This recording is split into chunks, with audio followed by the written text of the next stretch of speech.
Ponete a pensar, ¿podrías decir con 100% de certeza que tu país va a ganar el próximo mundial? Acordate de lo que pasó con Argentina. Millones de personas lloraban, festejaban, cantaban, gritaban en la calle. De repente todo un país se había unido. Pero días atrás no era tan así, ni te digo semanas. Se escuchaba mucho el estos no ganan nada, van a perder otra final, teníamos el anulo mufa por todos lados. Había gente que confiaba y otra que no, pero la realidad es que a nadie en su sano juicio se le ocurre afirmarlo. A nadie, excepto Japón. Ellos tienen un plan público y detallado para ganar la Copa del Mundo en el 2050. Y esto no me lo estoy inventando. El plan del país nipón es similar al que implementaron a nivel nacional para resurgir como potencia internacional después de la Segunda Guerra Mundial. En ese entonces era un plan político, social y económico, ahora es netamente deportivo. No son palabras vacías, es un proyecto que comenzó en el 2005 y quiere posicionar a Japón como una de las potencias futbolísticas. Lo peor es que no son boludeces, mirá todo lo que hicieron con la movida de Haikyuu y el vóley, potenciaron una selección con un anime. Si por alguna de esas casualidades de la vida mirás anime o conoces a alguien que mire anime, déjame decirte que es hasta parte de este plan para ganar el mundial. Al igual que en el vóley, en muy corto tiempo Japón pasó de ser un asco en el fútbol a ser realmente competitivo, ganándole a selecciones campeonas del mundo como España y Alemania. Ahora entra en discusión si pueden ser el primer país fuera de los dos continentes en ganar la Copa del Mundo o si lo que pasó el mundial pasado fue un golpe de suerte.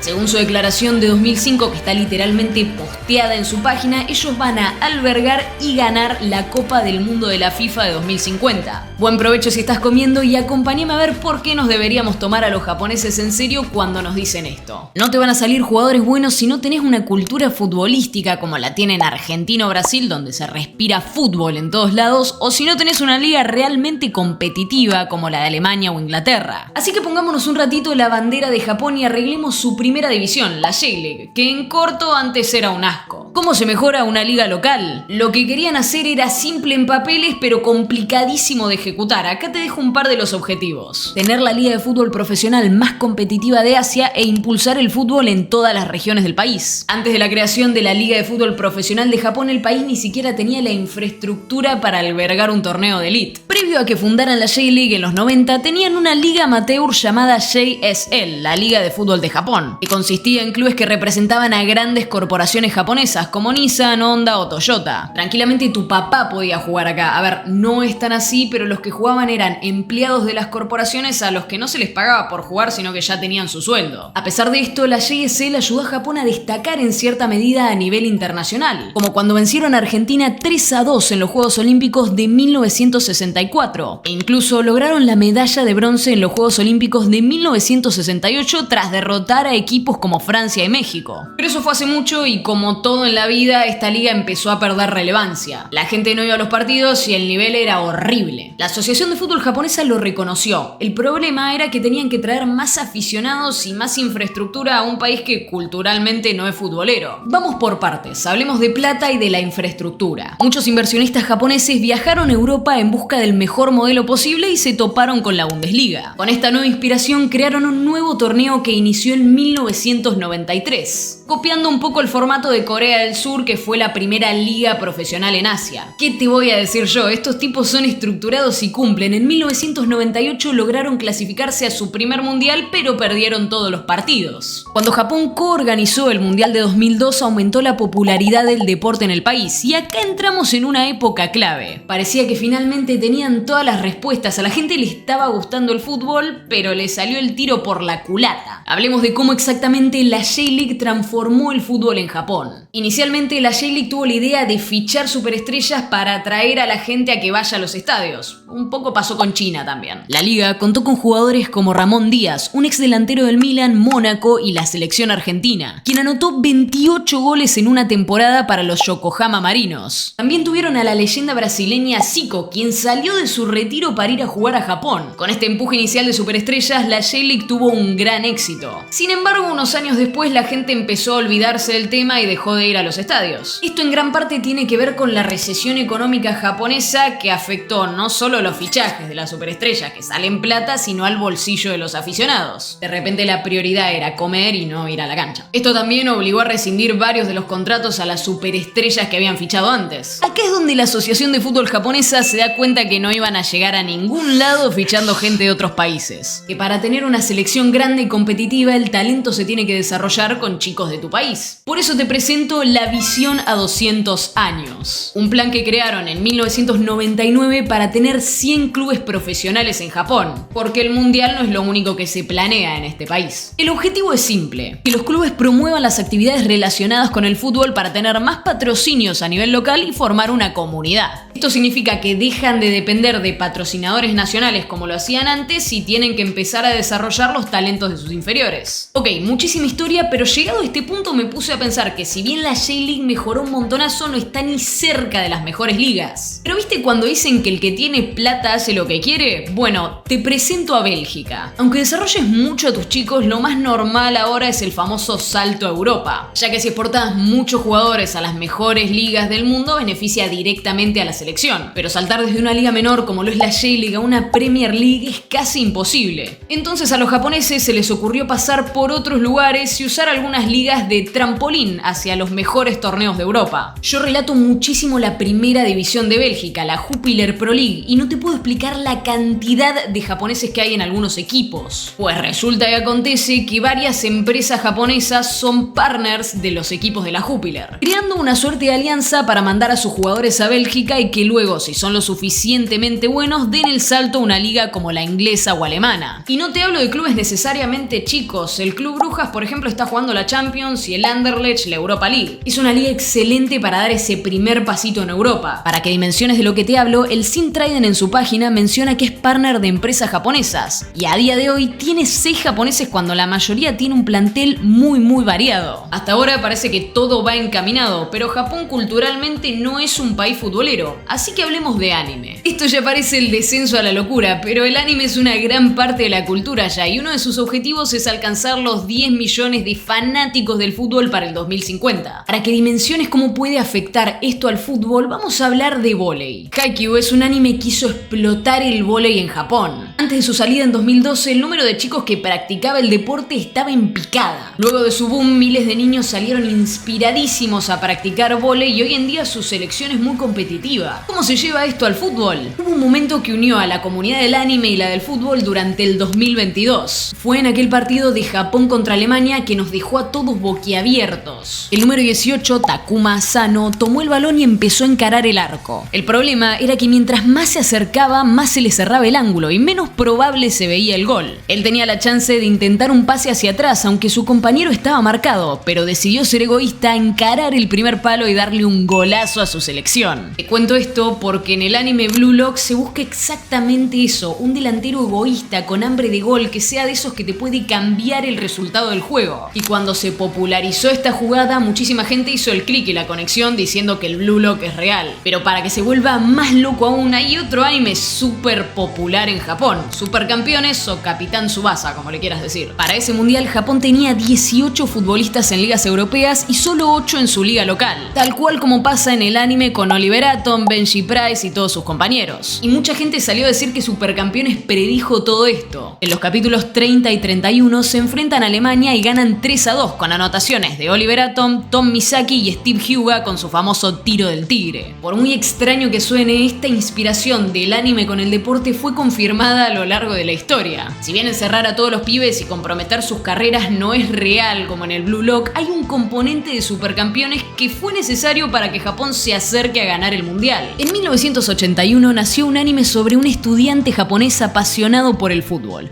cuyo sueño era ganar la Copa del Mundo para Japón. La premisa de la historia es sencilla, tanto así que captó el interés de millones de japoneses hacia el fútbol. De hecho, y a pesar de los años, en 2023 Supercampeones alcanzó las 90 millones de copias vendidas.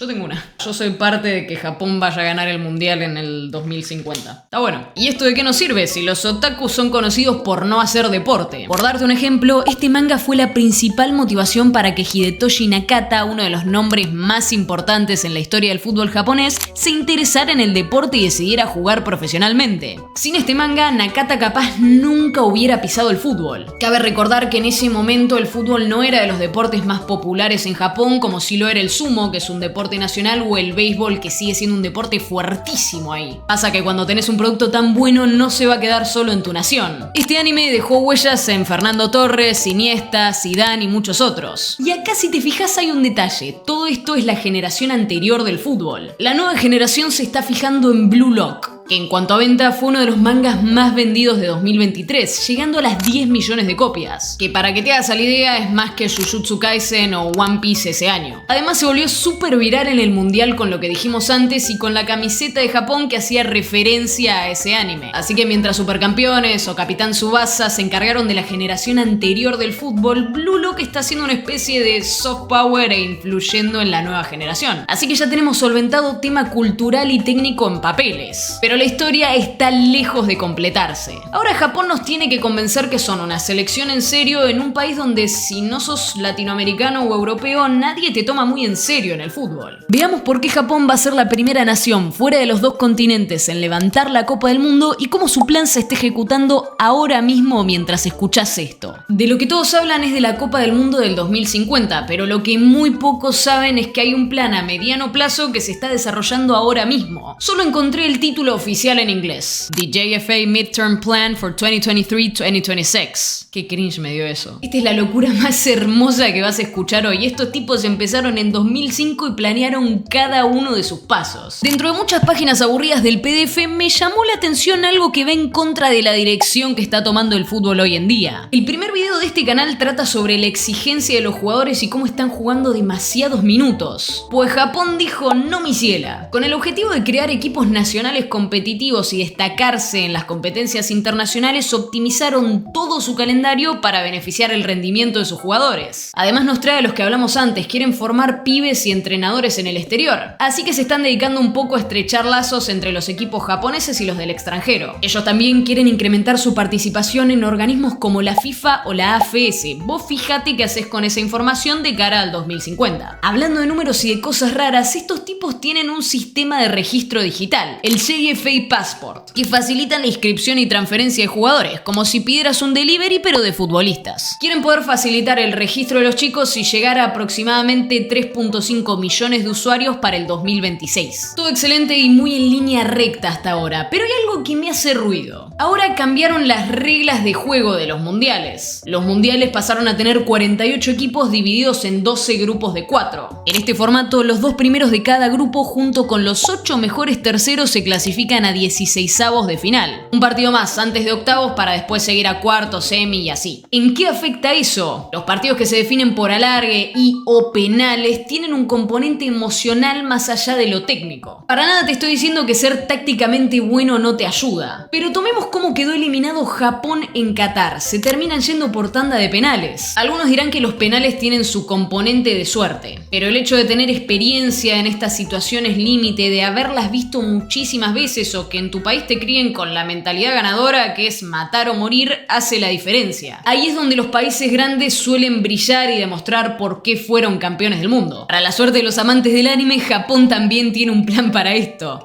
No te estoy jodiendo. En 2016 iniciaron el proyecto ADN para dejarlos en el top 4 mejores equipos de un mundial antes de 2030 y conseguir ganarlo en el 2050. El proyecto ADN no se les ocurrió a ellos, fue una idea que imitaron de la Premier League, en la que ponen foco a la formación de entrenadores, academias y jugadores por medio de evaluaciones. Uno de los requisitos para los entrenadores es tener contacto europeo para conseguir su título. Ellos están muy metidos en esta idea de crear líderes de talla mundial, que suena como si te estuviese hablando de la guerra, pero te prometo que sigo hablando de fútbol. Cada academia tiene sus cursos para entrenadores y futbolistas donde les marcan objetivos alcanzables en una categorización por estrellas, del 1 al 4. Ahí la propia liga los evalúa con unos estándares que tienen como predeterminados ellos. Plan por acá, plan por allá, pero realmente ¿qué tan cerca están de ganar la Copa del Mundo? Estamos cada vez más cerca del Mundial 2026 y tenemos una excelente métrica para medir a las selecciones, que son las clasificaciones previas al Mundial. Hace poquito ESPN publicó una nota preguntándole al DT de Japón, Hajime Moriyasu, si todo este circo era verdad o nos lo teníamos que tomar con pinzas. Muy resumidamente, en el proceso de clasificación, Japón está dando una paliza. Japón podría clasificarse en marzo contra Bahrein si todo sale bien, y si les sale mal aún pueden clasificarse contra Arabia Saudita. Esos son nombres que escucho mucho más en la Fórmula 1 que en el fútbol, pero Arabia Saudita también nos resacó a pasear a nosotros. Su DT aclaró que hoy en día clasificar es lo mínimo que puede hacer Japón. Estamos hablando de una selección que hace un par de años nadie se la tomaba realmente en serio y ahora clasificar al Mundial es lo mínimo e indispensable. Y acá caemos con los pies en la tierra. Los titulares de Japón están todos jugando en Europa, hasta acá vamos en línea con el plan. Pero todavía falta profundizar en las reservas o los suplentes. Me senté a ver la planilla de Japón y el hecho de que Yuto Nagamoto, de 38 años, por darte un ejemplo, siga siendo convocado indica la falta de opciones jóvenes y confiables, aunque el tipo esté rindiendo muy bien en la primera división de Japón. El DT Moriyasu también habló mucho de lo que les pasó en la Copa del Mundo anterior con España y Alemania, que si bien ganaron ambos partidos, jugaron mucho de contraataque. Él llegó a decir que su equipo no estaba para medirse cabeza a cabeza con los más grandes. Entonces, ¿lo ganan o no? Dicho por su DT, si bien todo marcha según el plan, hay toda una cuestión de humildad y respeto muy arraigada en el fútbol japonés. Él incluso nombró su derrota en el Mundial como algo que se lo tomaron con calma. Él cree que para llegar al siguiente nivel necesitan complementar esa humildad con astucia y agresividad. E incluso tuvieron buenos resultados en las clasificatorias, un 7-0 con China y un 4-0 con Indonesia. Esta nueva actitud y táctica que propone el DT es una arrogancia o egoísmos positivos como el de Blue Lock. Para que te hagas a la idea, llegar a semis en el próximo Mundial sería un gran paso para acercarse a su objetivo, aunque ahora les cambiaron las reglas de juego. Además, se podría poner en duda si necesitan algún jugador lírico con mucha gambeta como hablé en este video, o si la táctica y la prolijidad le va a ser suficiente a Japón. Mi nombre es Pacho Zubiri y si viste los muñequitos de ahí atrás, suscríbete para más videos de historias y teorías raras del deporte.